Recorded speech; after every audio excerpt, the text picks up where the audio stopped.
Chapitre 1. Les fondations se fissurent. Vincent Vince Riley avait bâti sa vie comme une forteresse, méthodique, impénétrable et conçue pour résister à tous les assauts.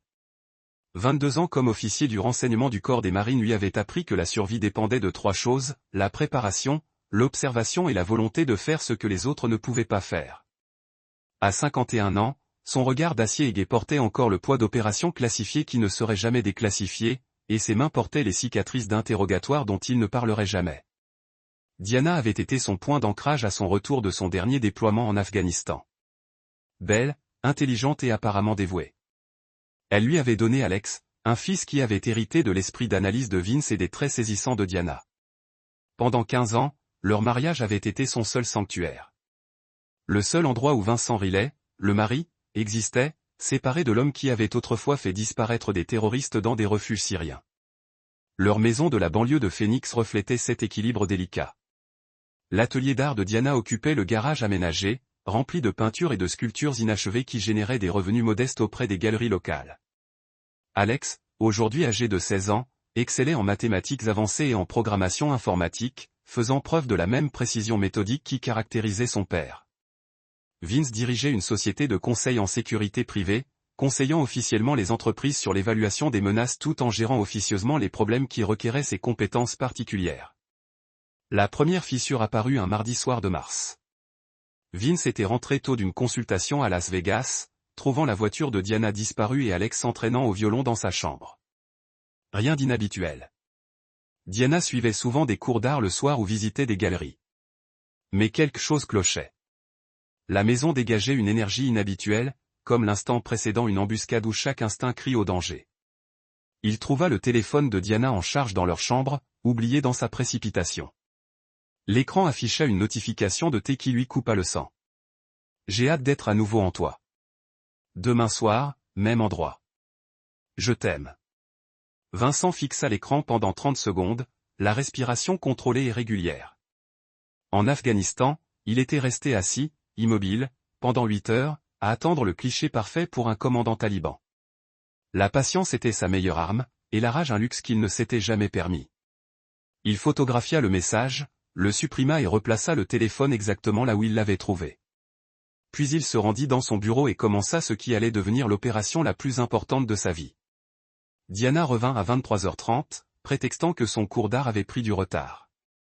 Elle l'embrassa sur la joue d'un léger goût de vin et de mensonge, sa chaleur habituelle remplacée par une forme de performance. Vince la regarda se préparer pour aller au lit, remarquant la nouvelle lingerie qu'elle n'avait jamais portée pour lui. Sa façon d'éviter son regard, la désinvolture éprouvée de sa tromperie. « Comment était Las Vegas ?» demanda-t-elle en s'installant dans son lit à côté de lui. « Productif », répondit-il d'une voix qui ne trahissait pas le trouble sous-jacent. « J'ai trouvé un nouveau client. Un cadre supérieur qui reçoit des menaces de mort. » Diana hocha la tête d'un air absent, se détournant déjà. « Tant mieux. On pourrait utiliser l'argent, » Alex commençant bientôt ses candidatures à l'université. Alors qu'elle sombrait dans le sommeil, Vince fixa le plafond et commença à planifier. Il repensa aux années passées à traquer les insurgés dans l'Hindoukouche. Chaque mission réussie commençait par une compréhension parfaite de l'ennemi. Diana était devenue l'ennemi. Non seulement parce qu'elle l'avait trahi, mais aussi parce qu'elle l'avait fait avec une malhonnêteté calculée, introduisant un autre homme dans la vie qu'ils avaient construite autour de leur fils. Le lendemain matin, Vince activa des compétences dormantes qu'il espérait ne plus jamais utiliser. Pendant que Diana donnait son cours de yoga matinal, il installa des caméras microscopiques dans toute leur maison, des appareils si perfectionnés qu'ils étaient invisibles même à des yeux avertis. Il installa un logiciel de localisation sur son téléphone et son ordinateur portable, et engagea Tommy Kovac, un ancien spécialiste de la surveillance de la CIA qui dirigeait désormais une société d'enquête privée à Scottsdale. Le soir venu, Vince savait que l'amant de Diana était Trevor Banks, un promoteur immobilier de 45 ans spécialisé dans les complexes hôteliers de luxe. Banks était marié à Rebecca, chirurgienne pédiatrique, mère de jumelles scolarisées dans une école privée. Il conduisait une Porsche Cayenne argentée et fréquentait Diana depuis 8 mois. Se basant sur les documents financiers de Vince, par des méthodes qui auraient été illégales si quelqu'un avait pu prouver qu'il les avait utilisées, Diana partit pour le vernissage de sa galerie à 19h30, vêtue de la robe noire que Vince lui avait offerte pour leur anniversaire. De son bureau, Il la regarda se rendre au complexe hôtelier phénicien où Banks avait réservé une suite au nom de T. Morrison. L'équipe de surveillance de Tommy capta tout. Leur étreinte passionnée dans le hall. Le visage de Diana illuminé d'un bonheur sincère que Vince n'avait pas vu depuis des années. Leur disparition dans l'ascenseur, tels des amants dans un roman d'amour. Pendant 3 heures, Vince resta assis dans son bureau obscur, étudiant photos et documents financiers, tandis que sa femme s'offrait à un autre homme. Alex s'entraînait au piano en bas, la mélodie classique offrant une bande-son ironique à la mort de tout ce que Vince avait cru réel. Lorsque Diana revint à 23h45, affirmant que la soirée à la galerie avait été inspirante, Vince l'attendait au lit avec un magazine économique. Elle l'embrassa de nouveau avec la même affection répétée, et il lui répondit avec la même aisance, la voyant déjà comme une agente ennemie infiltrée dans sa vie. « Je t'aime », murmura-t-elle en se blottissant contre lui. « Je t'aime aussi », répondit-il, les mots se transformant en cendres dans sa bouche. Tandis que Diana dormait à ses côtés, Vince commença à composer la première phase d'une opération qui allait détruire 2 familles avec une précision chirurgicale. Il avait appris chez les Marines que les attaques les plus efficaces venaient de directions que l'ennemi ne soupçonnait pas, utilisant ses propres forces contre lui. Diana et Trevor se croyaient intelligents, prudents, intouchables. Ils étaient sur le point de découvrir ce qui se passait quand on trahissait un homme qui avait passé 2 décennies à perfectionner l'art. Contribuant à la mort de Robert. Par le stress de la découverte. Vous allez appeler Diana, dit enfin Vincent. Vous allez lui dire exactement ce que vous l'avez utilisé. Ensuite, vous allez avouer vos crimes aux enquêteurs fédéraux et fournir des témoignages qui détruiront l'ensemble de votre réseau. Et puis vous me permettra de vivre. Vincent a souri d'une expression qui a fait comprendre à Trevor qu'il négociait avec quelqu'un qui avait oublié plus de tuer que la plupart des gens n'apprendront jamais sur quoi que ce soit. Ensuite les réseaux criminels impliqués dans cette pays ont fourni des renseignements qui empêchent les dizaines d'attaques prévues. La peur et la certitude de sa mort qui s'approche. Je suis désolé que vous ayez été impliqué émotionnellement, mais c'était toujours une question d'affaires. L'appel s'est terminé avec le monde de Diana complètement brisé. Tout ce qu'elle croyait à propos de sa relation avec Trevor a été révélé comme une manipulation élaborée conçue pour exploiter ses vulnérabilités et une trahison de sa famille. Vincent préparait à faire la promesse qu'il a faite. Le pardon. Travailler à ce sujet. J'ai été manipulé. Je ne savais pas. Vous en saviez assez. Vincent interrompit. Vous saviez que vous trahissiez votre famille à chaque fois que vous le rencontriez. Vous saviez que vous risquiez la sécurité d'Alex à chaque fois que vous lui dépassiez des informations sur mon travail. Vous avez fait votre choix. Vivez maintenant avec les conséquences. La conversation s'est terminée avec Diana seule dans leur maison, enceinte d'un enfant terroriste mort, entourée des ruines d'une vie qu'elle a détruite par son propre égoïsme. Vincent a tenu sa promesse à Trevor. La mort a été rapide et professionnelle, réalisée après que toute intelligence utile ait été extraite et enregistrée.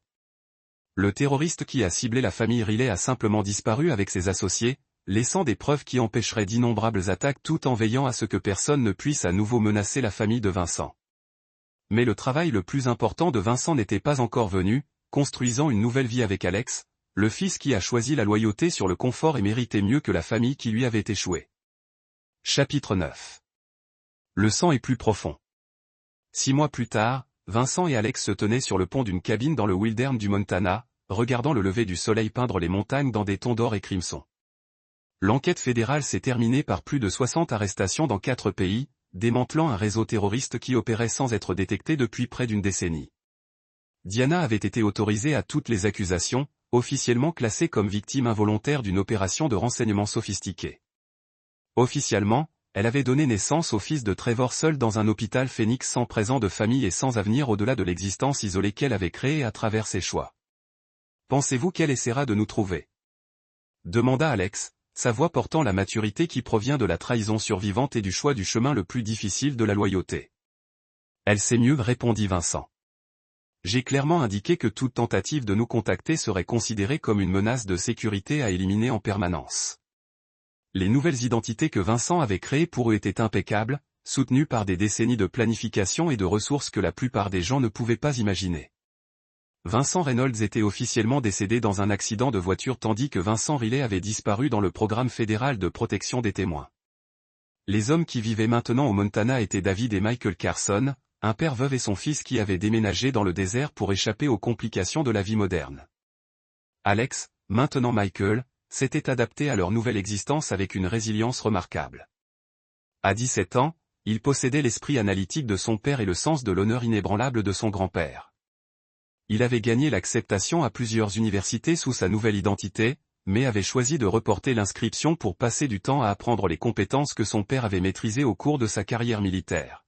« Papa, j'ai pensé à ce que grand-père a écrit dans cette lettre », a déclaré Alex. Sur la façon dont la trahison exige les conséquences sans pitié ni hésitation. Vincent a étudié l'expression de son fils, reconnaissant le calcul du froid qui avait défini les hommes Riley depuis des générations. Qu'en est-il ? Diana a pu vivre. Elle a tout perdu, mais elle est toujours en vie. Même chose avec son fils, le fils de Trevor. Cela ne viole pas le principe ? La question a révélé des profondeurs dans Alex que Vincent avait espéré se développerait plus progressivement. Son fils pensait à un stratège, analysant les résultats des opérations avec une objectivité professionnelle qui aurait impressionné les anciens commandants. Expliquez votre raisonnement. Diana a trahi notre famille. Ses actions ont contribué à la mort de grand-pa et nous mettaient tous les deux en danger. Le bébé qu'elle élève grandira pour rappeler cette trahison, qui cherche potentiellement se venger contre nous quand il apprend la vérité sur la mort de son père. Vincent a ressenti une fierté et une préoccupation dans une égale mesure. Alex démontrait exactement le genre de pensée tactique qui a rendu la famille Riley formidable, mais il révélait également une capacité d'impitoyabilité qui nécessitait des conseils minutieux. Vous ne vous trompez pas, a dit Vincent avec soin. Mais il y a des considérations stratégiques au-delà de la vengeance immédiate. Comme l'existence continue de Diana sert mieux nos objectifs que sa mort. Elle vit tous les jours en sachant qu'elle a détruit sa famille pour un terroriste qui ne l'aimait jamais. Elle élève l'enfant d'un homme qu'elle sait maintenant que l'utilisait pour trahir son pays. Cette souffrance est plus précieuse que la satisfaction de la tuer. Alex acquiesça lentement, traitant la leçon. Guerre psychologique. Précisément. Les ennemis morts ne peuvent pas souffrir. Les ennemis vivants qui ont perdu tout ce qu'ils appréciaient servent d'exemple à d'autres qui pourraient envisager de trahir des gens comme nous. Ils se tenaient dans un silence confortable, en regardant Eagles encercler les sommets qui entouraient leur nouvelle maison. Vincent avait choisi cet endroit parce que cela lui rappelait l'Afghanistan. Belle, isolée et défendable contre toute menace qui pourrait émerger de leur passé. Et le collège ? Vincent a demandé, reconsidérez-vous votre report ? Alex secoua la tête. Je veux apprendre tout ce que vous pouvez m'apprendre en premier. Les connaissances académiques sont utiles, mais je dois comprendre comment protéger. Ce qui compte lorsque les solutions civilisées ne sont pas suffisantes. La décision a plu à Vincent plus que ce à quoi il s'attendait. Alex choisissait de suivre le chemin qui avait défini Riley Men depuis des générations. Préparer les guerres que d'autres espéraient ne viendront jamais. Développer des capacités que les gens paisibles ne pourraient pas imaginer avoir besoin. Ce ne sera pas facile. Vincent a averti. La formation que je vous donnerai va au-delà de tout ce qui est enseigné dans les écoles militaires. Vous apprendrez des choses qui changeront la façon dont vous voyez le monde en permanence. Je comprends. Mais après ce que nous avons vécu, je ne peux pas imaginer vivre comme des gens normaux qui ont confiance que les autres les protégeront. Diana avait confiance que vous ne découvririez jamais sa liaison. Trevor avait confiance que son réseau criminel le protégerait des conséquences. Les deux ont appris ce qui se passe lorsque vous sous-estimez les gens qui se sont préparés à la guerre. Ce soir-là, Vincent a commencé l'éducation d'Alex avec sérieux. Ils ont commencé avec la détection de surveillance, les techniques de contre-espionnage et les opérations psychologiques qui permettraient à Alex d'identifier et de neutraliser les menaces avant de pouvoir endommager la famille qu'il a finalement construite. Mais la leçon la plus importante de Vincent est venue par un appel téléphonique qu'ils ont surveillé depuis la maison de Diana à Phoenix. Diana parlait à sa mère, décrivant l'isolement et la dépression qui avaient consommé sa vie depuis la disparition de Trevor et l'abandon de Vincent. Elle avait du mal à élever le fils de Trevor seul. Faire face à des difficultés financières et à l'ostracisme social de personnes qui avaient appris son affaire et ses conséquences. J'ai détruit tout bien dans ma vie pour un homme qui m'utilisait, a déclaré Diana, sa voix portant le poids de la désespoir absolu. Vincent et Alex étaient les meilleures parties de mon monde, et je les ai jetés pour quelqu'un qui prévoyait de trahir notre pays. Alex écoutait sa mère souffrir avec une expression de satisfaction froide qui rappelait Vincent avec puissance de son propre père. Elle mérite pire, a déclaré Alex à la fin de l'appel. Peut-être, mais elle a également servi son but. La destruction de Diana est complète et son existence ne nous menace plus. Parfois, la vengeance la plus efficace est simplement de permettre aux ennemis de vivre avec les conséquences de leur choix. Et si elle essaie de reconstruire sa vie, retrouve le bonheur. Vincent a souri d'une expression qui portait des indices de la violence qu'il avait appris à cacher, puis nous lui rappellerons pourquoi ce n'est pas autorisé. Mais je doute que ce sera nécessaire. Certaines trahisons détruisent des gens de l'intérieur. Diana n'échappera jamais à ce qu'elle a fait à sa famille. Alors qu'ils se préparaient pour le lit dans leur forteresse de montagne, Vincent a ressenti une satisfaction plus profonde que tout ce qu'il avait vécu au cours de sa carrière militaire. Il a protégé Alex contre les conséquences de la trahison de Diana, a éliminé les menaces de leur sécurité familiale et a veillé à ce que les trahisons aient payé les prix appropriés pour leur trahison. Plus important encore, il avait élevé un fils qui comprenait que la loyauté a été gagnée par un sacrifice partagé, et que certains principes valaient plus que le confort, la sécurité ou l'approbation de personnes qui n'avaient jamais fait face à de vrais tests de caractère. La famille Riley avait survécu à une autre guerre, plus forte et plus dangereuse qu'auparavant. Alex transporterait des leçons qui protégeraient la famille qu'il a finalement construite, garantissant que les générations futures ne seraient jamais vulnérables au type de trahison qui les avait presque détruits. Diana pourrait garder le fils de Trevor comme un rappel de ses choix. Vincent avait quelque chose de bien plus précieux, un fils qui a choisi l'honneur de réconforter et ne pardonnerait jamais ceux qui menaçaient ce qui comptait le plus. En fin de compte, le sang a vraiment fonctionné plus profondément que toute autre fidélité. Et le sang de Riley avait été testé par trahison, purifié par la guerre, et s'est avéré plus fort que tout ce que leurs ennemis pouvaient apporter contre eux. La guerre était terminée. Le côté droit avait gagné. Tout le reste n'était que la gestion des conséquences pour les personnes qui avaient appris trop tard ce que cela signifiait trahir une famille qui avait passé des générations à perfectionner l'art de la victoire permanente. C'est là que notre histoire touche à sa fin. 2. Faire disparaître définitivement les problèmes. Chapitre 2. Les recherches du chasseur. Vincent passa les semaines suivantes à mener une surveillance qui aurait impressionné ses anciens collègues de la CIA. Chaque matin, il embrassait Diana avec la chaleur d'un mari dévoué, puis se transformait en quelque chose de bien plus dangereux. Son cabinet de conseil en sécurité offrait une couverture parfaite pour les absences prolongées, lui permettant de suivre sa femme et son amant avec une rigueur professionnelle. Trevor Banks vivait dans une villa aux parois de verre à Paradise Valley, avec piscine à débordement et garage pour 3 voitures abritant sa Porsche, une Corvette vintage et la Mercedes de Rebecca. Rebecca Banks travaillait 60 heures par semaine à l'hôpital pour enfants de Phoenix, dormant souvent à l'hôpital pendant des opérations chirurgicales complexes. Leurs filles de 16 ans, Emma et Sophia, fréquentaient le Brophy College Preparatory et passaient la plupart de leurs après-midi à des cours de tennis ou à des répétitions de violon. Le portrait de famille de Banks révélait tout ce que Vince avait besoin de savoir sur les vulnérabilités de Trevor. C'était un homme qui avait bâti son identité autour du succès, du contrôle et de l'admiration des autres. Son empire immobilier reposait sur sa réputation, ses relations au conseil municipal et une image soigneusement entretenue de père de famille dévoué, généreux envers les œuvres caritatives pour enfants. La liaison de Diana et Trevor suivait un schéma prévisible. Les mardis après-midi au Phénician, les jeudis soirs au loft de Trevor en centre-ville, et quelques week-ends de détente où Rebecca travaillait aux urgences. Ils avaient perdu confiance en eux, s'envoyant constamment des SMS et se retrouvant pour prendre un café dans des lieux publics où l'équipe de surveillance de Vince documentait chaque instant intime. Mais c'est Alex qui leur avait fourni les renseignements les plus dévastateurs. Vince avait remarqué le repli sur soi croissant de son fils, ses réponses plus courtes, son évitement du contact visuel, ses heures passées seules dans sa chambre au-delà des comportements adolescents habituels. Un soir d'avril, alors que Diana assistait à un autre cours d'art, Vince trouva Alex dans la cuisine en train de préparer un goûter tardif. « Papa, puis-je te demander quelque chose ?» La voix d'Alex était d'une hésitation inhabituelle. « Toujours. Si quelqu'un en qui tu as confiance te mentait sur quelque chose d'important, voudrais-tu le savoir ?» La question frappa Vince comme une balle de sniper. Son fils avait hérité de plus que son esprit analytique. Alex avait aussi développé cette capacité à déchiffrer les mensonges qui rendaient Vince si efficace dans le travail de renseignement. « Ça dépend de la situation », répondit prudemment Vince. « Mais en général, je crois que les gens méritent la vérité, surtout de ceux qu'ils aiment. » Alex hocha lentement la tête, luttant contre quelque chose qui le tourmentait visiblement. Et si dire la vérité pouvait blesser ceux qu'on aime? Vince s'assit devant son café et regarda son fils droit dans les yeux. « Alex, quoi que tu portes en toi, tu n'es pas obligé de le porter seul. L'espace d'un instant, Alex sembla sur le point de se confesser.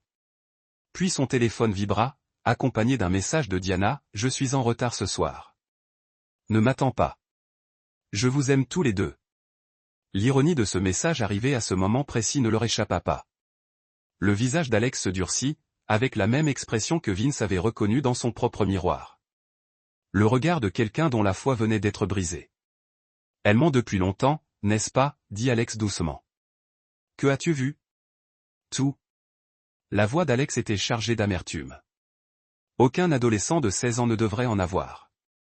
Les appels téléphoniques, les nouveaux vêtements, son sourire lorsqu'elle envoie des SMS. Je l'ai suivi une fois. Je les ai vus ensemble. Vince sentit un frisson le gagner. Son fils innocent et brillant, avait été contraint de porter seul le poids de la trahison de sa mère. Depuis combien de temps le savez-vous? 6 mois, peut-être plus. Les mains d'Alex tremblaient légèrement. Je pensais qu'elle s'arrêterait, qu'elle se rappellerait qu'elle avait une famille qu'il aimait. Cette révélation a tout changé. Il ne s'agissait pas seulement de l'infidélité de Diana. Son égoïsme avait blessé leur fils, forçant Alex à vivre avec une connaissance qui l'empoisonnait de l'intérieur. Toute possibilité de pardon s'est évanouie à cet instant. « Que veux-tu faire ?» demanda Vince. Alex soutint le regard de son père avec une détermination d'une intensité effrayante. « Je veux qu'elle paie pour ce qu'elle nous a fait. » Cette nuit-là, Vince élargit son opération à un nouvel objectif, protéger Alex de la guerre psychologique qu'il s'apprêtait à déclencher. Son fils aurait besoin d'être soigneusement encadré face à ce qui allait arriver, guidé vers la guérison plutôt que vers la rage destructrice que Vince ressentait lui-même. Il commença également à enquêter sur Trevor Banks avec l'intensité qu'il réservait autrefois aux cibles à forte valeur ajoutée. L'empire immobilier de Banks reposait sur des investissements à effet de levier et des relations politiques qui ne survivraient pas à l'examen public. Il avait utilisé ses relations avec le conseil municipal pour obtenir des droits de développement exclusifs, souvent au détriment de quartiers historiques et de quartiers défavorisés. Plus important encore, Trevor Banks était un homme qui n'avait jamais subi de véritables conséquences pour ses actes. Né dans une famille riche, éduqué dans des écoles privées, bénéficiant d'opportunités pour lesquelles d'autres tueraient, il menait une vie isolée où le charme et l'argent réglaient tous les problèmes. Il ignorait totalement ce qui l'attendait. En mai, Vince avait établi un profil psychologique complet des deux cibles. Diana avait soif de validation et d'excitation que son mariage stable ne pouvait lui offrir. Elle voyait Trevor comme un homme sophistiqué, passionné, prêt à tout risquer par amour. Leur liaison n'était pas seulement physique. Elle tombait sincèrement amoureuse d'un homme qui représentait tout ce qui lui manquait dans sa vie. Trevor, quant à lui, était un narcissique classique qui collectionnait les conquêtes pour nourrir son ego. Les femmes mariées étaient particulièrement attirantes car elles représentaient une menace minimale pour sa vie première tout en lui procurant une validation maximale. Il croyait sincèrement être suffisamment spécial pour mériter de multiples relations. Que les règles applicables aux autres ne s'appliquaient pas à lui. Ni Diana ni Trevor ne comprenaient qu'ils avaient affaire à quelqu'un qui avait passé 2 décennies à étudier la nature humaine dans ses moments les plus vulnérables. Ils voyaient Vincent Riley comme un mari stable et prévisible qui ne soupçonnerait jamais l'infidélité de sa femme. Ils ignoraient qu'ils étaient traqués par quelqu'un qui avait autrefois traqué des chefs terroristes parmi des milliers de personnes.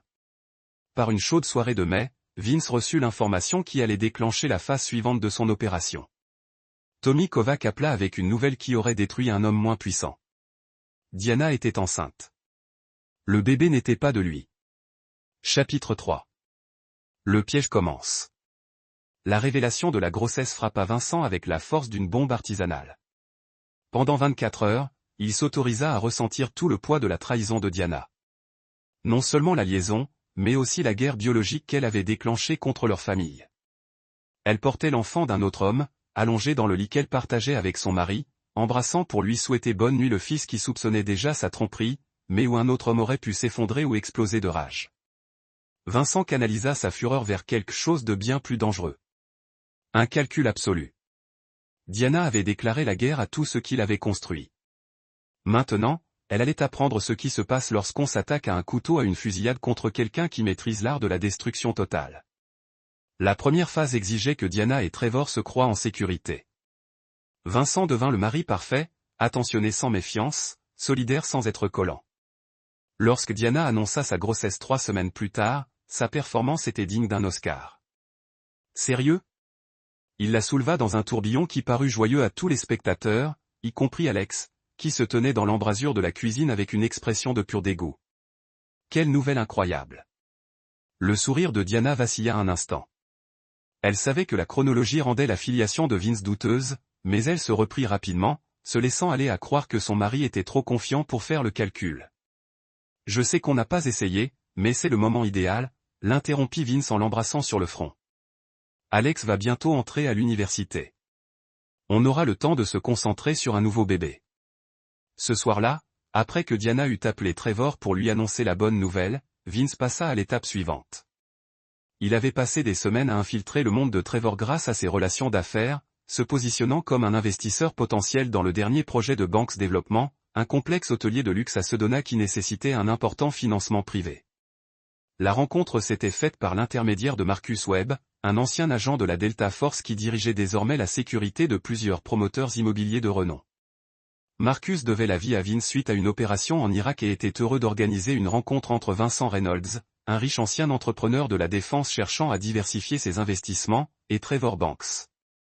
Vincent Reynolds n'existait que sur le papier, une identité parfaitement construite, soutenue par des sociétés écrans, des comptes offshore et un parcours professionnel impressionnant à toute vérification d'antécédents. Il était tout ce que Trevor Banks aspirait à être, un succès sans précédent, une richesse mystérieuse et totalement détachée des préoccupations mondaines du commun des mortels. Leur première rencontre eut lieu dans le bureau de Trevor, en centre-ville, un monument au mur de verre dédié à l'ego, décoré de récompenses, de photos avec des politiciens et de maquettes architecturales de ses différents projets. Trevor portait une montre à $15 000 et ne cessait de consulter son téléphone, probablement envoyant des SMS à Diana entre deux discussions sur les opportunités d'investissement. Le projet Sedona est mon chef-d'œuvre, expliqua Trevor en désignant la maquette d'un complexe hôtelier qui aurait été magnifique s'il n'avait pas été construit sur les fondations d'un bonheur volé. 98 de luxe, un spa de classe mondiale, un parcours de golf de championnat. Nous parlons de créer la destination phare du Sud-Ouest pour les voyageurs exigeants. Vincent étudia la maquette avec un intérêt professionnel. Impressionnant. Quel est votre délai de réalisation? 18 mois après le premier coup de pioche. Nous avons déjà obtenu les permis et le financement préliminaire, mais nous recherchons le bon investisseur, quelqu'un qui apprécie la qualité et qui n'a pas peur des projets ambitieux. J'apprécie les deux, répondit Vincent, laissant transparaître dans sa voix juste ce qu'il faut d'autorité énigmatique. J'apprécie aussi la discrétion. Mes intérêts professionnels exigent de la confidentialité. Les yeux de Trevor s'illuminèrent d'une avidité qui finirait par le détruire. C'était exactement le genre d'investisseur qu'il lui fallait, riche, discret et apparemment indifférent au contrôle traditionnel. Au cours des semaines suivantes, Vincent Reynolds devint le nouveau meilleur ami de Trevor. Ils se retrouvèrent pour boire un verre dans des clubs exclusifs, jouer au golf sur des parcours dont l'adhésion coûtait plus cher que le salaire annuel de la plupart des gens et évoquèrent des affaires valant des millions de dollars. Trevor était si désireux d'impressionner son mystérieux nouvel investisseur qu'il lui confia des détails sur sa vie privée, notamment sa liaison avec une femme extraordinaire qui le faisait se sentir vivant pour la première fois depuis des années. Vincent écouta les descriptions du corps de sa femme, sa passion, sa volonté d'entreprendre des choses que Rebecca n'aurait jamais envisagées. Il acquiesça avec sympathie lorsque Trevor se plaignit des complications liées à la gestion de deux relations, prodiguant des conseils de discrétion et de gestion émotionnelle, fruit de décennies de compartimentation des opérations classifiées. L'essentiel est de garder les deux femmes heureuses sans qu'aucune ne se sente négligée, déclara Vincent lors d'une conversation particulièrement révélatrice à l'Arizona Country Club. Cela demande de la discipline et une planification minutieuse. Exactement. Trevor se pencha en avant, l'air conspirateur. Diana, c'est son nom. Elle est incroyable, intelligente, belle, passionnée, mais elle est mariée à un consultant en sécurité ennuyeux qui ignore complètement le genre de femme qu'il a. On dirait un homme qui ne la mérite pas. C'est ce que je n'arrête pas de lui répéter. Elle a gâché son temps pour quelqu'un d'aussi ordinaire. Vincent sirota son whisky et sourit. Peut-être s'en rendra-t-elle compte bien assez tôt. En juillet, Trevor avait accepté un investissement de $12 millions de Vincent Reynolds pour le Sedona Resort. Il signa des contrats qui donnaient à sa mystérieuse partenaire un pouvoir de surveillance important et commença à offrir à Diana des cadeaux de plus en plus coûteux. Financé par l'argent provenant en fin de compte des sociétés écrans soigneusement montées par son mari. L'ironie était parfaite. Trevor utilisait l'argent de Vincent pour acheter des cadeaux à sa femme, tout en se vantant d'avoir trompé un homme qu'il considérait comme pathétiquement inférieur. Pendant ce temps, Diana s'éprenait de plus en plus d'un homme dont la générosité nouvelle provenait du compte bancaire de son mari. Mais la manipulation financière n'était qu'un début. Vincent avait étudié les faiblesses de ses cibles avec une précision clinique et identifié les points de pression parfaits pour amorcer leur destruction systématique. La plus grande vulnérabilité de Trevor n'était pas financière. C'était son ego. Tout ce qu'il avait accompli dépendait de son image de personne accomplie, puissante et intouchable. Vincent commença à miner subtilement cette image en présentant Trevor à des associés de plus en plus douteux. Chacun d'eux était conçu pour créer des complications juridiques qui finiraient par détruire sa réputation. La faiblesse de Diana résidait dans l'idéalisation romantique de sa liaison. Elle s'était convaincue que sa relation avec Trevor était une grande histoire d'amour, tragique dans son impossibilité, mais pure dans sa passion. Vincent entreprit de détruire systématiquement ce fantasme en s'assurant que Diana découvre des preuves des autres liaisons de Trevor, car bien sûr, il y en avait d'autres. La révélation est survenue lors d'un accident savamment orchestré fin juillet. Vincent avait arrangé pour que Diana rencontre Trevor avec une autre femme dans un restaurant où il pensait ne pas être reconnu.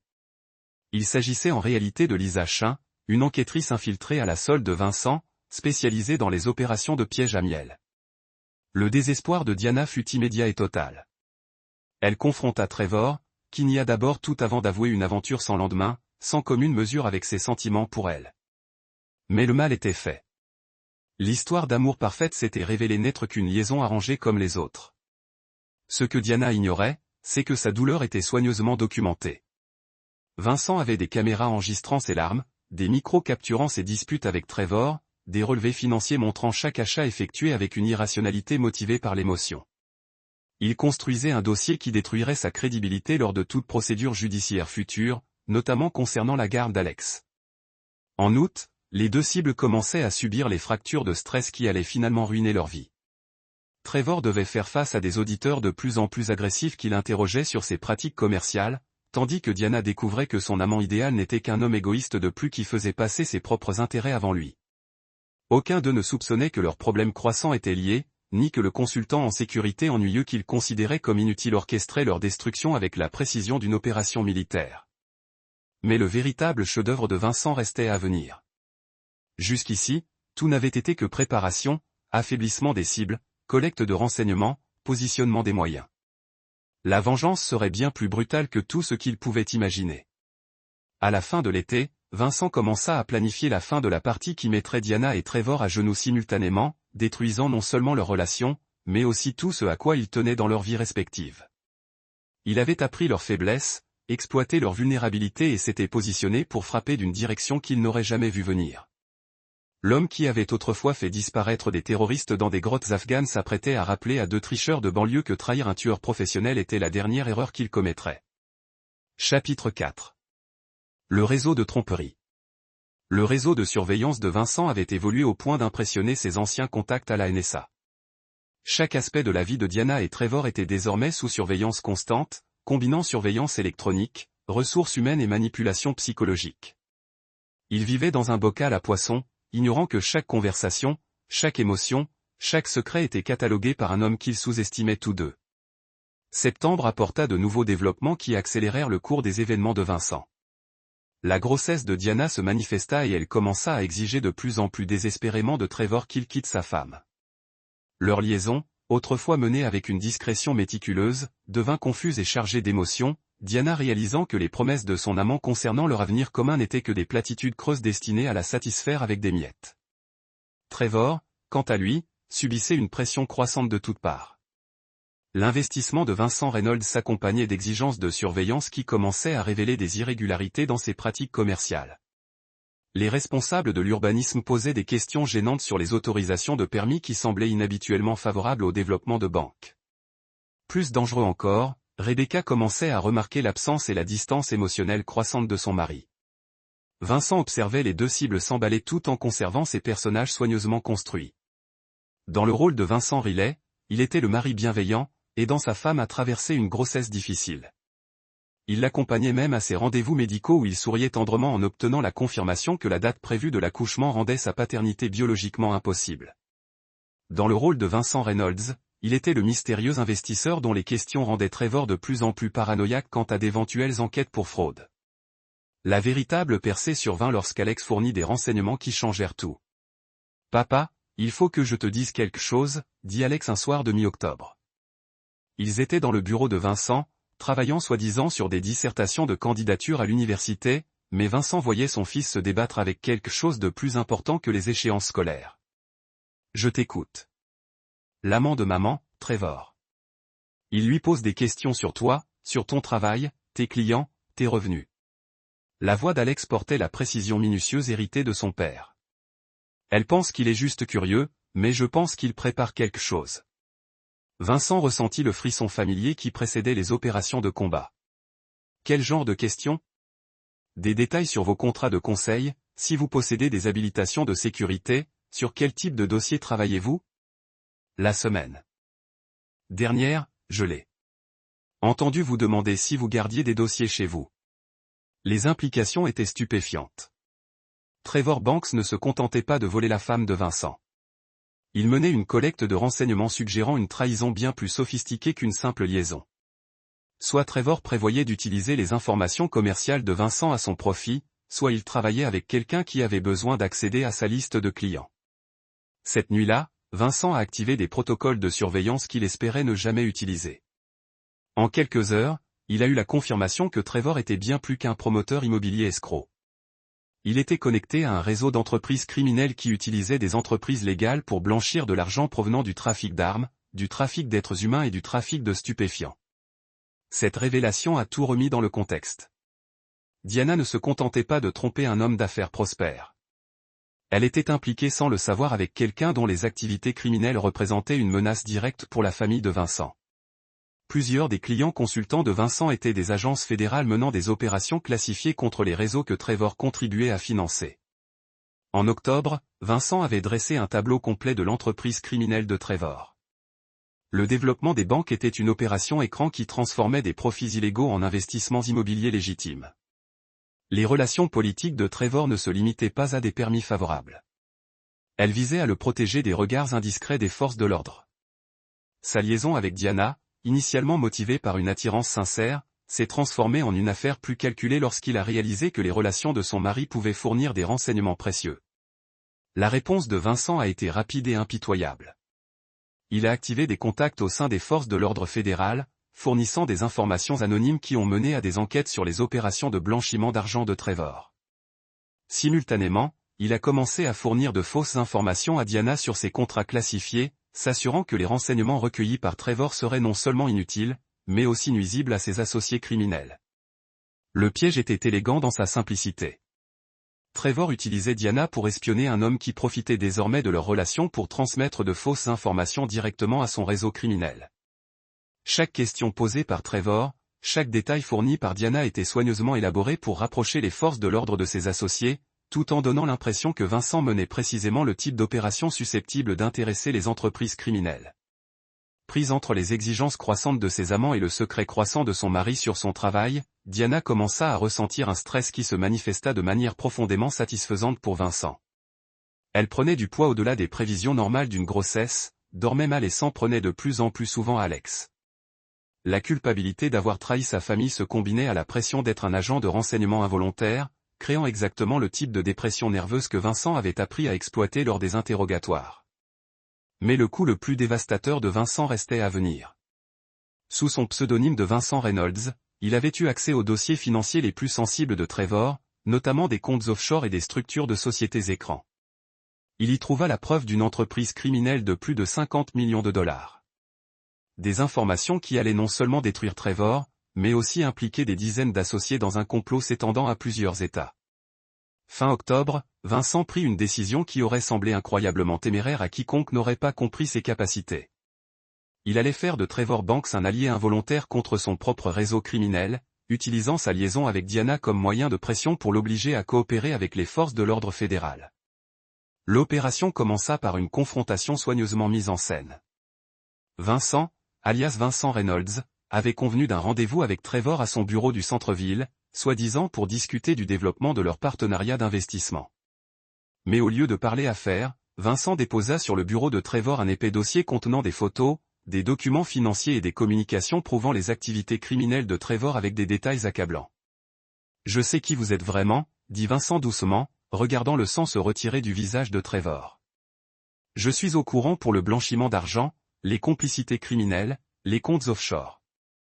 Je suis au courant pour Diana Riley. » Trevor essuya ses tentatives de déni lorsque Vincent produisit des photos de lui avec Diana, accompagnées de transcriptions de conversations où Trevor l'avait interrogé sur les activités classifiées de son mari. « Vous avez deux choix, » poursuivit Vincent. « Tu peux coopérer à l'enquête fédérale qui s'apprête à démanteler ton réseau criminel, ou tu peux aller en prison pour le restant de tes jours, avec tous ceux avec qui tu as travaillé. » La réponse de Trevor était exactement ce que Vincent attendait d'un criminel qui avait vécu toute sa vie en se croyant intouchable. « Tu ne peux rien prouver, » dit Trevor. Mais sa voix tremblait, conscient que son monde soigneusement construit s'effondrait. « Même si tu le pouvais, j'ai des relations. Des gens qui seraient très intéressés de savoir que Vincent Reynolds est en réalité Vincent Riley, l'homme dont je suis l'épouse depuis plus d'1 an. » Vincent sourit avec un amusement sincère. « S'il vous plaît, passez ces appels. J'aimerais bien voir ce qui se passe quand vos complices criminels apprennent que vous avez couché avec la femme d'un contractant fédéral tout en fournissant des informations à quelqu'un qui a enregistré chaque conversation, photographié chaque réunion et documenté chaque crime que vous avez commis depuis notre rencontre. » La vérité a frappé Trevor comme un coup de poing. Vincent Reynolds n'était pas seulement un mystérieux investisseur. C'était Vincent Riley, et toute cette relation n'était qu'une opération d'infiltration élaborée menée par un homme dont Trevor avait trahi l'épouse. « Diana n'a aucune idée du genre d'homme qu'elle a épousé, » dit Vincent en se levant pour partir. « Elle pense être amoureuse de vous. Mais vous êtes sur le point de découvrir ce qui arrive quand vous menacez quelqu'un qui a passé 20 ans à perfectionner l'art de faire disparaître les problèmes à jamais. » Le visage de Trevor devint blanc. « Vous allez me tuer. »« Te tuer. » Vincent rit d'un rire dénué de toute chaleur.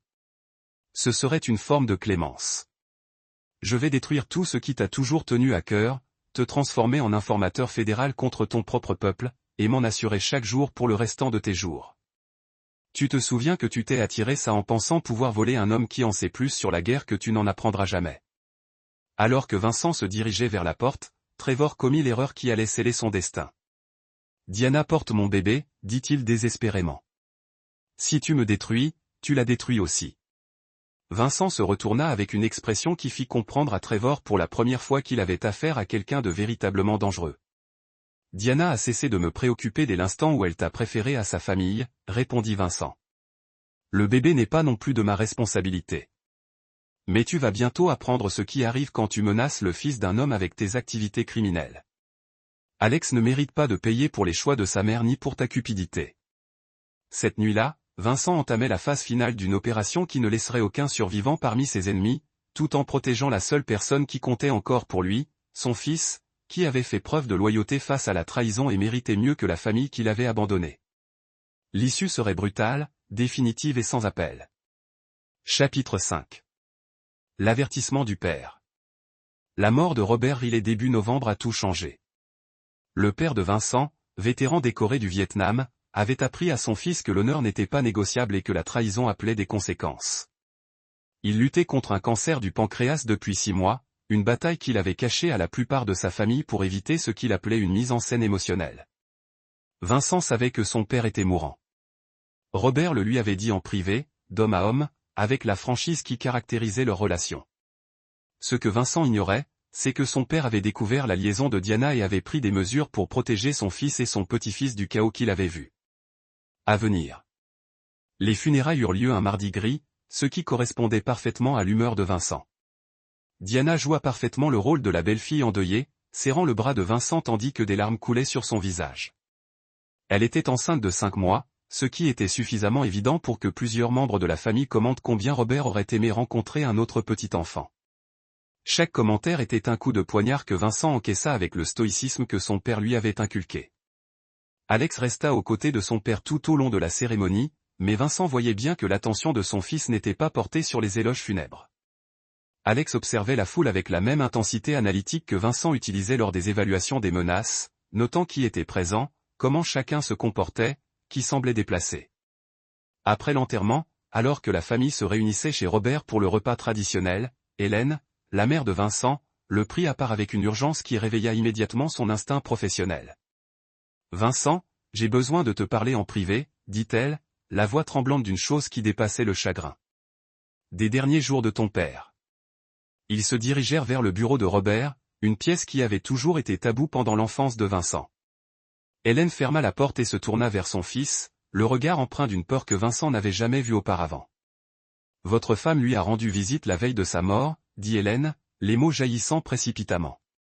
Elle est venue seule, disant qu'elle avait quelque chose d'important à lui dire.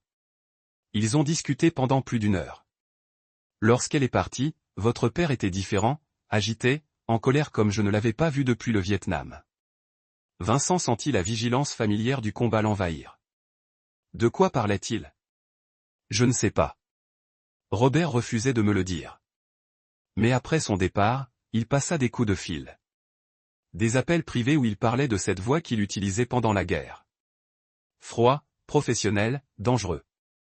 Puis il écrivit des lettres, 3. Il m'a fait promettre de vous les remettre après les funérailles. Hélène prit une enveloppe sur le bureau de Robert. Vincent reconnut immédiatement l'écriture de son père. L'écriture précise d'un homme qui avait appris qu'une communication floue pouvait coûter la vie. La première lettre était adressée à Vincent. « Mon fils, quand tu liras ceci, tu sauras ce que je voulais dire. Diana a fait à votre famille. J'ai découvert sa liaison il y a 3 semaines, ainsi que des preuves que son amant est impliqué dans des activités criminelles qui représentent une menace directe pour vous et Alex. J'ai pris des mesures pour que vous disposiez des informations nécessaires pour protéger votre famille et obtenir justice. Les autres lettres contiennent des détails qui vous aideront à terminer ce que j'ai commencé. Votre mère ignore tout. Protégez-la de ce qui arrive. Votre père qui vous aime. » La deuxième lettre contenait des renseignements qui ont glacé le sang de Vincent. Robert avait utilisé ses propres relations militaires pour enquêter sur Trevor Banks, découvrant des liens avec un trafic d'armes international qui allait bien au-delà du simple blanchiment d'argent. Trevor n'était pas qu'un criminel. Il faisait partie d'un réseau qui fournissait des armes à des organisations terroristes que Vincent traquait depuis des années. La troisième lettre était la plus dévastatrice. Vincent, Diana est au courant de votre travail classifié auprès des agences fédérales.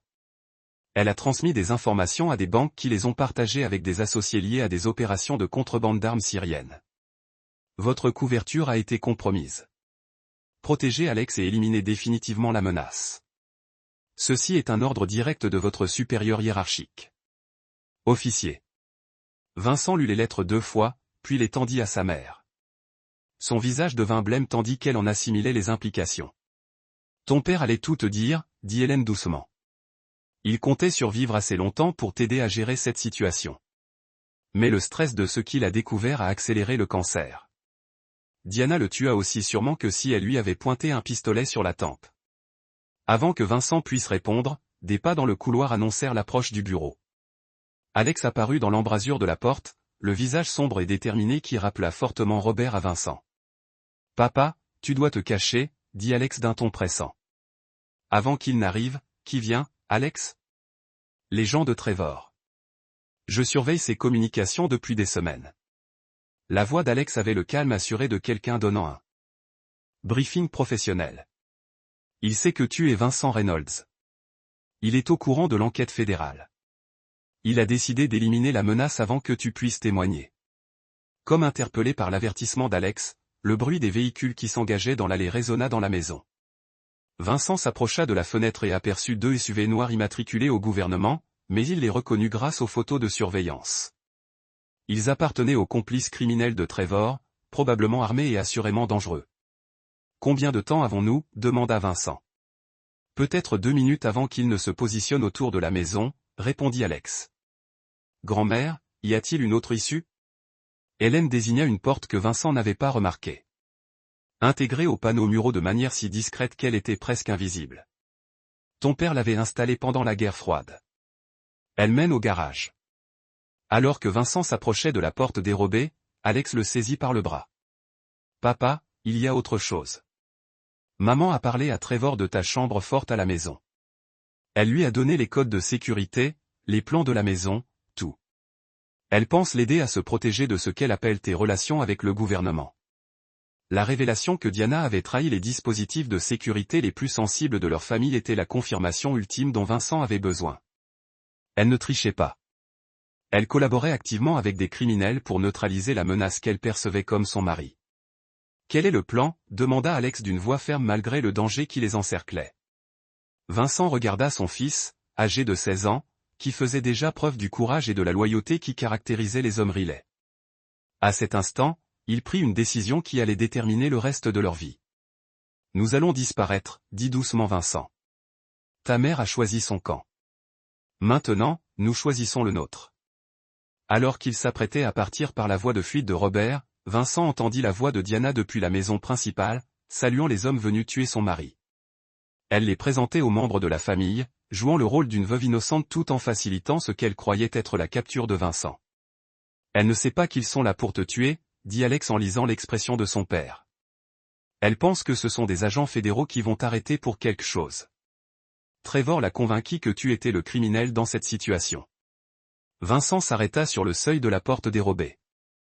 Dehors, Diana était enceinte d'un autre homme et aidait les complices de ce dernier à se positionner pour assassiner son mari. À l'intérieur, Alex risquait sa vie pour avertir son père des menaces qu'il avait découvertes lors de sa propre enquête. Le choix était difficile.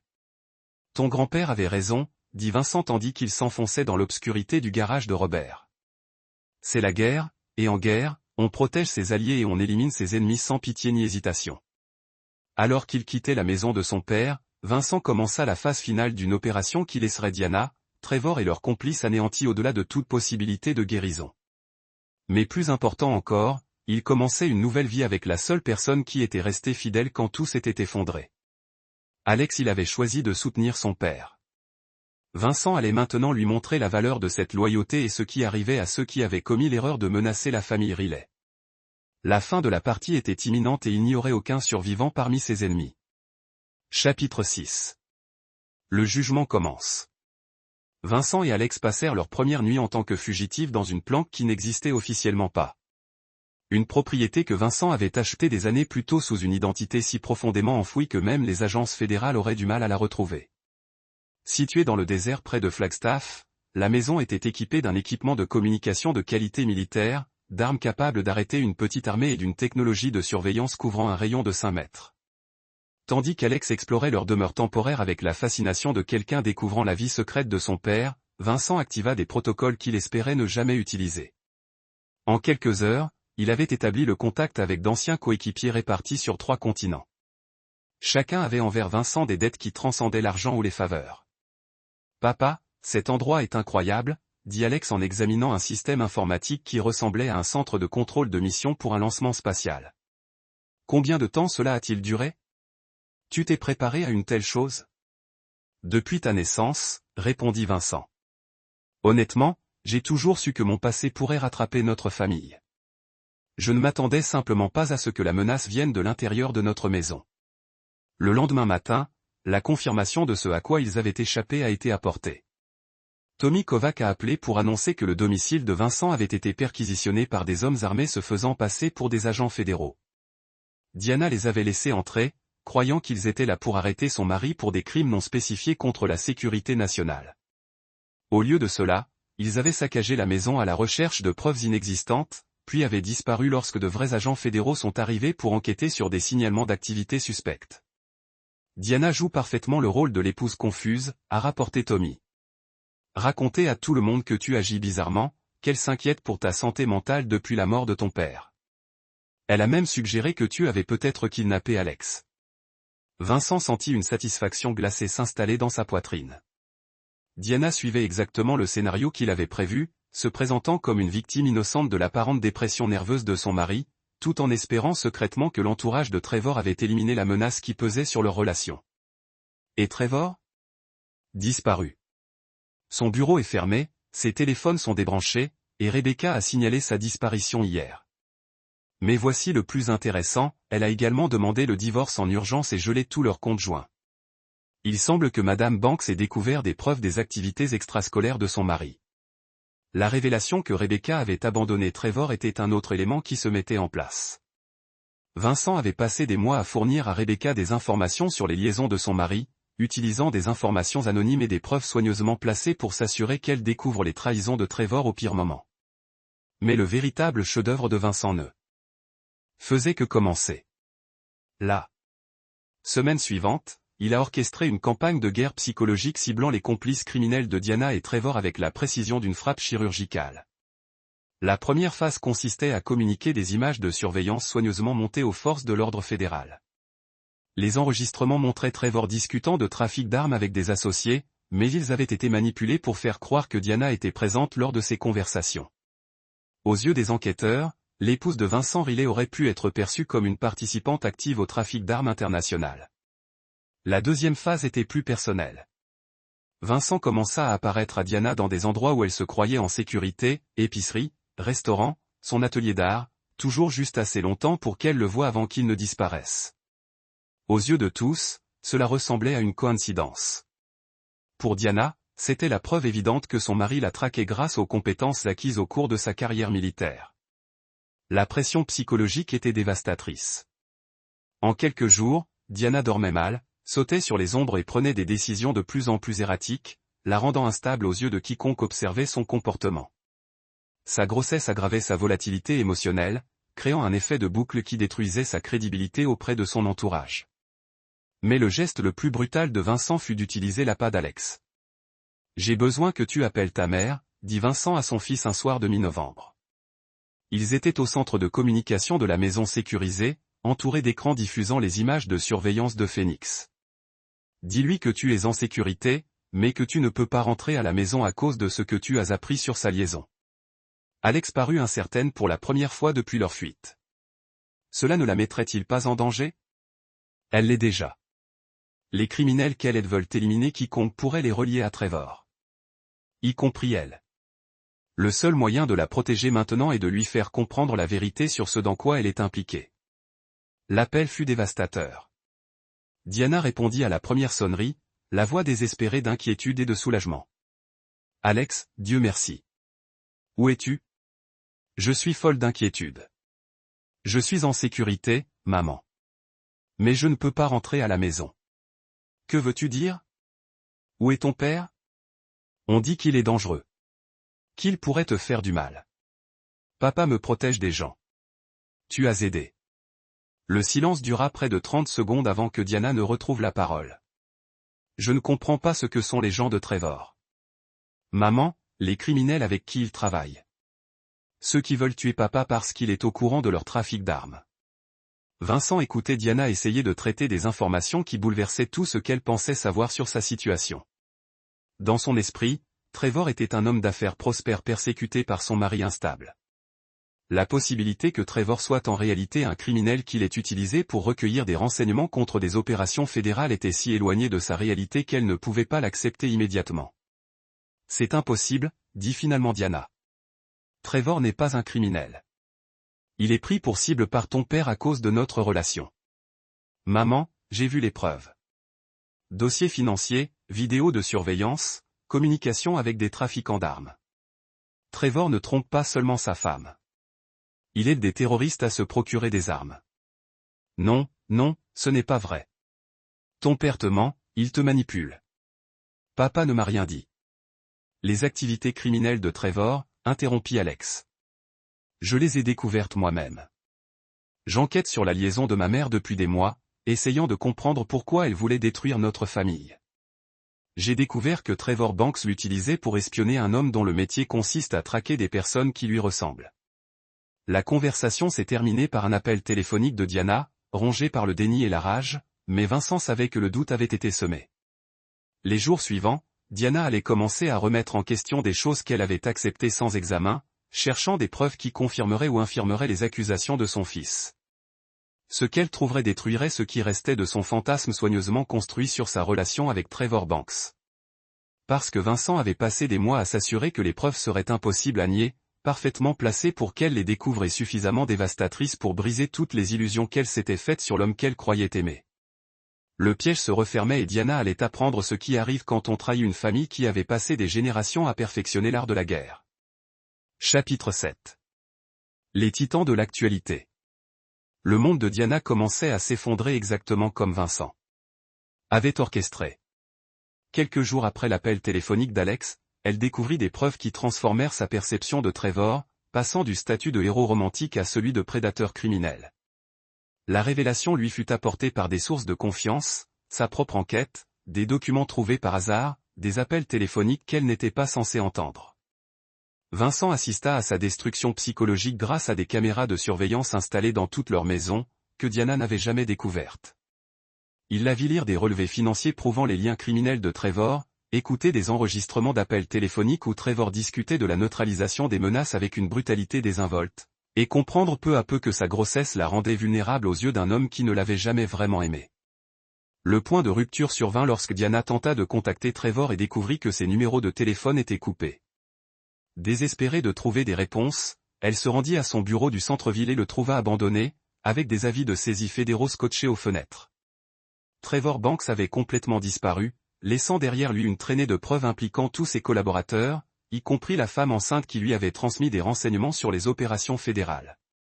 Ce soir-là, Vincent lança la phase finale de sa campagne psychologique.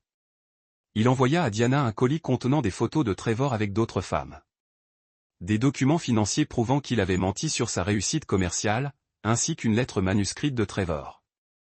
En réalité, falsifiée par un spécialiste que Vincent avait utilisé lors d'opérations psychologiques en Afghanistan, cette lettre était un chef-d'œuvre de manipulation. Diana, lorsque vous lirez ces lignes, je serai parti. La situation avec votre mari est devenue trop dangereuse pour continuer.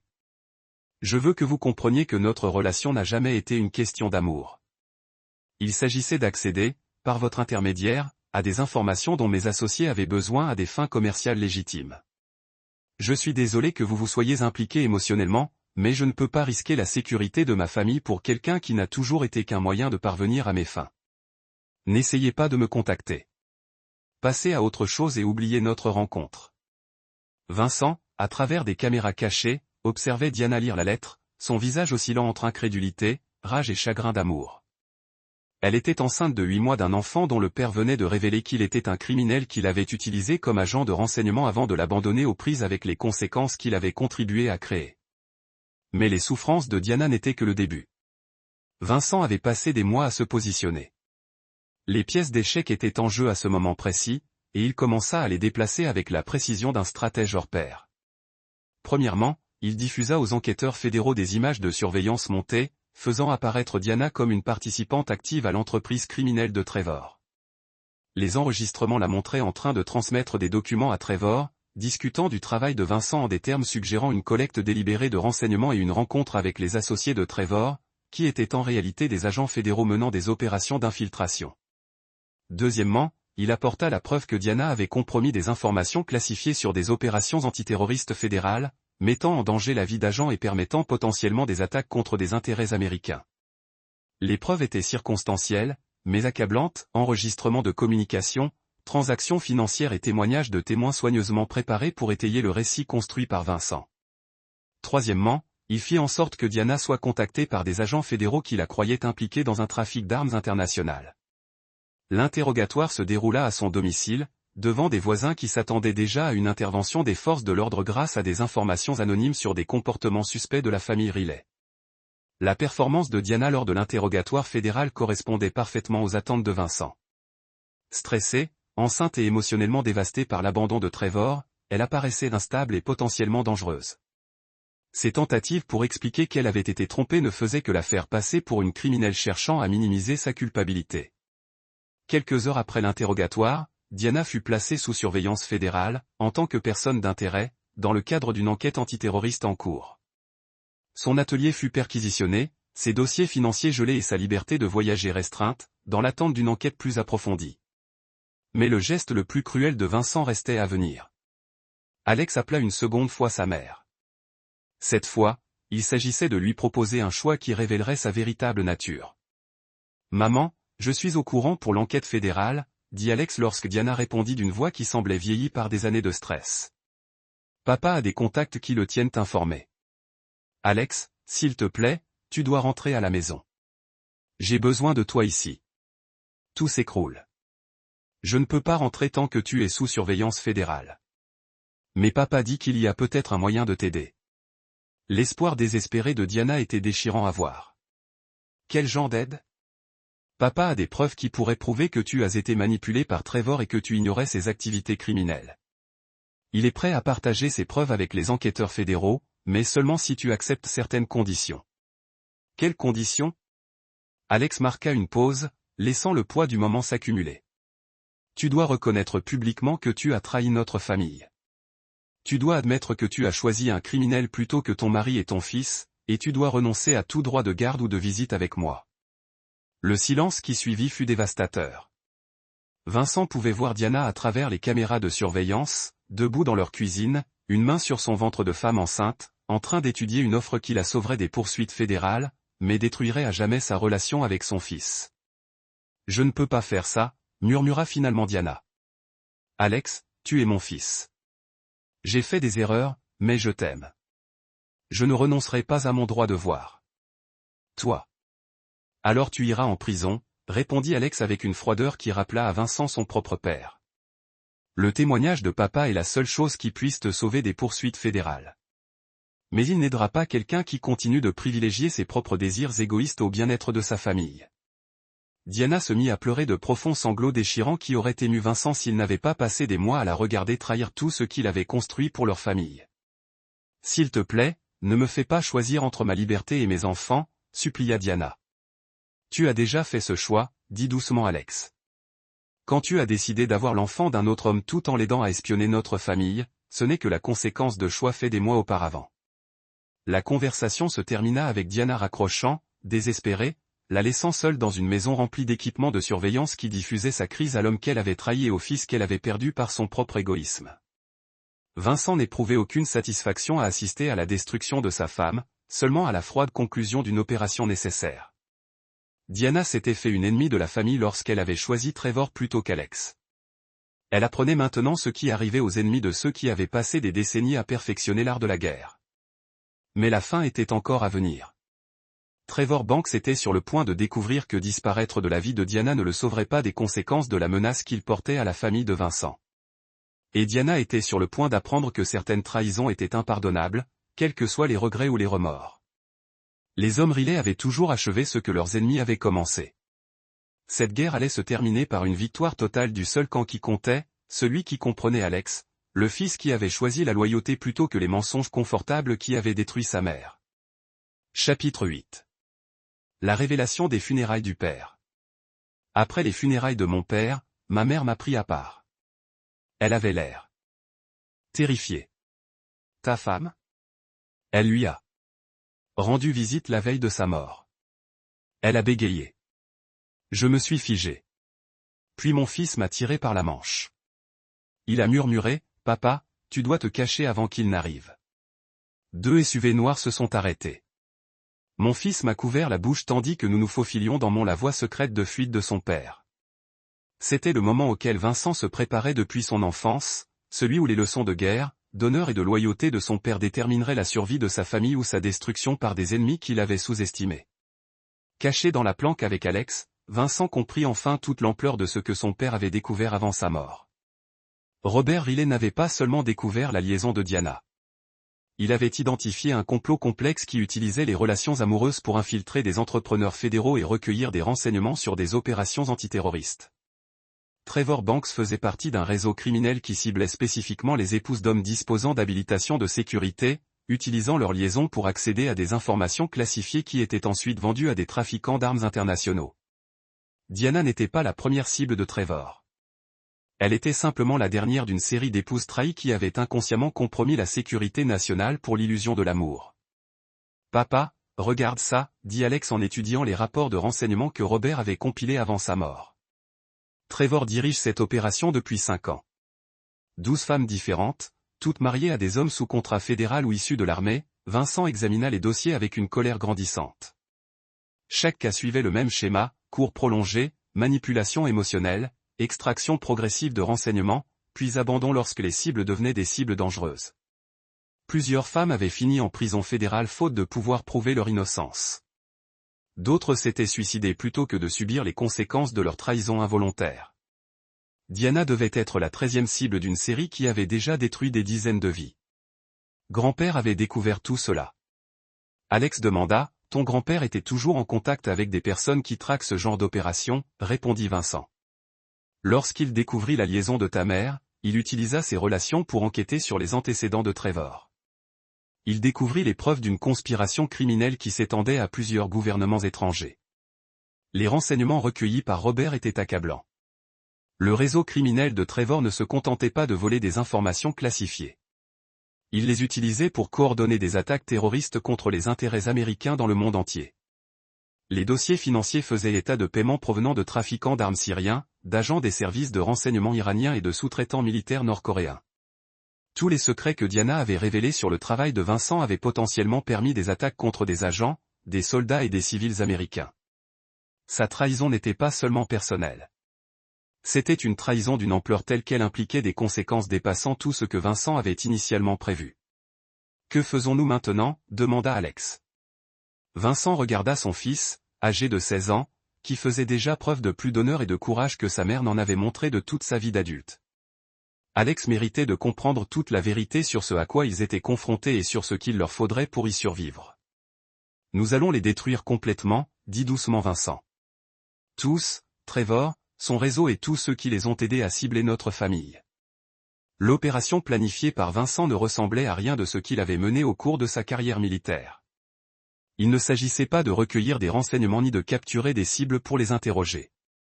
Il s'agissait d'anéantir totalement un réseau ennemi qui menaçait sa famille sous couvert de relations amoureuses. La première phase consistait à communiquer les renseignements de Robert à des agences fédérales liées à des opérations internationales de lutte contre le terrorisme. En quelques heures, des raids coordonnés furent menés dans 3 États, aboutissant à l'arrestation de plus de 40 personnes liées au réseau de Trevor.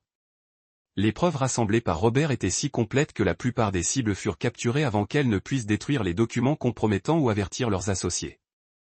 La deuxième phase était plus personnelle. Vincent utilisa son identité bien établie de Vincent Reynolds pour organiser une réunion avec ceux qui restaient de l'organisation de Trevor, soi-disant pour discuter d'opportunités d'investissement dans leur prochaine opération. Le lieu de la réunion était un entrepôt près de Phoenix que Vincent avait aménagé avec du matériel de surveillance et des armes pour garantir qu'il n'y ait personne en vie. Trevor y assista avec 6 associés. Croyant qu'ils étaient sur le point de recruter un riche investisseur qui pourrait les aider à étendre leurs opérations sur de nouveaux marchés. Au lieu de cela, ils se sont retrouvés face à un homme qui avait passé 20 ans à perfectionner l'art d'éliminer les menaces à la sécurité américaine. « Messieurs », a déclaré Vincent alors que ses objectifs se rendent compte que les portes de l'entrepôt avaient été scellées et que leur communication était bloquée. « Je m'appelle Vincent Riley. Vous avez essayé de me tuer le mois dernier.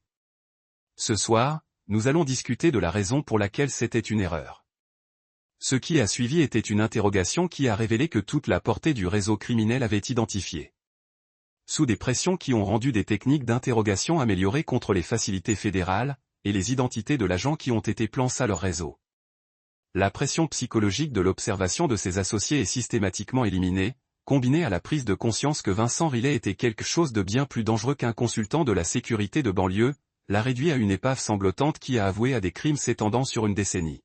« S'il vous plaît » supplia Trevor alors que Vincent se préparait à mettre en œuvre la phase finale de son interrogatoire. « Je vais vous dire tout. Chaque contact, chaque opération, chaque cible. Ne me tuez pas. » Vincent a examiné la demande avec le détachement clinique qu'il avait rendu efficace pendant les opérations classifiées. Trevor Banks possédait des informations qui pourraient sauver des vies et prévenir les attaques terroristes. Mais il avait également utilisé Diana pour cibler la famille de Vincent, mettant en danger Alex.